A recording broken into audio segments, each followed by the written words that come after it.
ಮಹಾರಾಷ್ಟ್ರದ ಜಲಾನಯನ ಪ್ರದೇಶದಲ್ಲಿ ಸುರಿತಾ ಇದೆ ಮಳೆ. ಬಾಗಲಕೋಟೆ ಜಿಲ್ಲೆಯಲ್ಲಿ ಕೃಷ್ಣಾ ಘಟಪ್ರಭಾದಲ್ಲಿ ಒಳಹರಿವು ಜಾಸ್ತಿ ಆಗ್ತಾ ಇದೆ.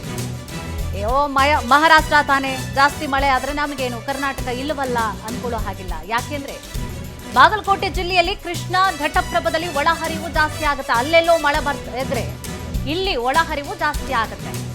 ಮಹಾರಾಷ್ಟ್ರದ ರಾಜಾಪುರ ಡ್ಯಾಂನಿಂದ ಕೃಷ್ಣಾ ನದಿಗೆ ನೀರು ಹರಿದು ಬರ್ತಾ ಇದೆ. ಕೃಷ್ಣಾ ನದಿಗೆ 98,000 ಕ್ಯೂಸೆಕ್ ನೀರು ಹರಿದು ಬರ್ತಾ ಇದೆ. ಒಳಹರಿವು ಜಾಸ್ತಿ ಆಗ್ತಾ ಇದೆ.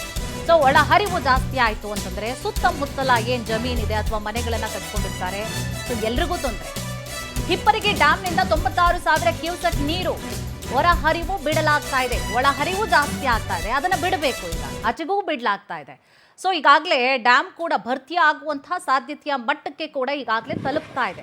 ಈಗಾಗಲೇ ಮುಕ್ಕಾಲು ಭಾಗ ಬಂದಿದೆ, ಇನ್ನೊಂಚೂರಿದೆ. ಹಿಂಗೆ ಮಳೆ ಆಗ್ತಾ ಇದ್ರೆ ಇನ್ನೂ ಕೂಡ ಕಂಪ್ಲೀಟ್ ಆಗಿ ತುಂಬುವಂತಹ ಸಾಧ್ಯತೆ ಇದೆ. ಒಳಹರಿವು ಜಾಸ್ತಿ ಆಗ್ತಾ ಇರುವಂತಹ ಕಾರಣವಾಗಿ ಸುತ್ತಮುತ್ತ ಜಮೀನುಗಳಿರುತ್ತೆ ಅಥವಾ ಮನೆ ಇರ್ತಾರೆ, ವಾಸ ಮಾಡೋರು ಇರ್ತಾರೆ, ಅವ್ರಿಗೂ ಕೂಡ ತೊಂದರೆ ಆಗಬಾರ್ದು ಅನ್ನುವಂತಹ ಕಾರಣಕ್ಕೋಸ್ಕರ ಈಗ ಹೊರ ಹರಿವನ್ನು ಕೂಡ ಜಾಸ್ತಿ ಮಾಡಲಾಗಿದೆ.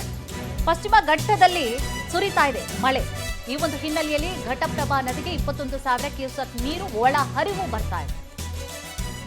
ಸೊ ಬಾಗಲಕೋಟೆ ಜಿಲ್ಲೆಯಲ್ಲಿ ಕೇವಲ 2 ದಿನಗಳಲ್ಲಿ ಮೈ ತುಂಬಿ ಹರಿತಾ ಇದೆ ನದಿ. ನೋಡೋಕೆ ಚಂದ, ಬಟ್ ಜಾಸ್ತಿ ವಿಪರೀತ ಆಯ್ತು ಅಂತಂದ್ರೆ ಅದನ್ನ ತಡ್ಕೊಳಕ್ ಬಹಳ ಕಷ್ಟ. ಕೂಡಲ ಸಂಗಮದಲ್ಲೂ ಕೂಡ ಹೆಚ್ಚಾಗ್ತಾ ಇದೆ, ನೀರಿನ ಪ್ರಮಾಣ ಜಾಸ್ತಿ ಆಗ್ತಾ ಇದೆ. ಸೊ ಜೂನ್ ತಿಂಗಳಿನಲ್ಲಿ ಮಳೆನೇ ಆಗಿಲ್ವಲ್ಲ, ಅನ್ಕೊಂಡಂತಹ ಮಟ್ಟಕ್ಕೆ ಮಳೆ ಆಗ್ತಾ ಇಲ್ಲ ಅಂತ ಕೇಳಿ ಅನ್ಕೊಳ್ಳುವಂತಹ ಮಟ್ಟದಲ್ಲಿ ಇತ್ತು ಜೂನ್ ತಿಂಗಳಿನಲ್ಲಿ. ಆದರೆ ಜುಲೈ ತಿಂಗಳಿಗೆ ಕಾಲು ಇಟ್ಟಿದ್ದೇ ತಡ. ಅಬ್ಬಬ್ಬಬ್ಬ, ಅದೆಲ್ಲಿತ್ತು ಮಳೆ ನೋಡಿ. ಆಗಲೇ ಮಳೆ ಆಗ್ತಾ ಇದೆ ಎಲ್ಲ ಭಾಗದಲ್ಲೂ ಕೂಡ. ಈಗಾಗಲೇ ಮಳೆ ಆಗ್ತಾ ಇದೆ. ಜುಲೈ ತಿಂಗಳ ಆರಂಭದಿಂದಲೂ ಕೂಡ ಈಗಾಗಲೇ ಸತತವಾಗಿ 7 ದಿನಗಳಿಂದಲೂ ಕೂಡ ಮಳೆ ಆಗ್ತಾ ಇದೆ.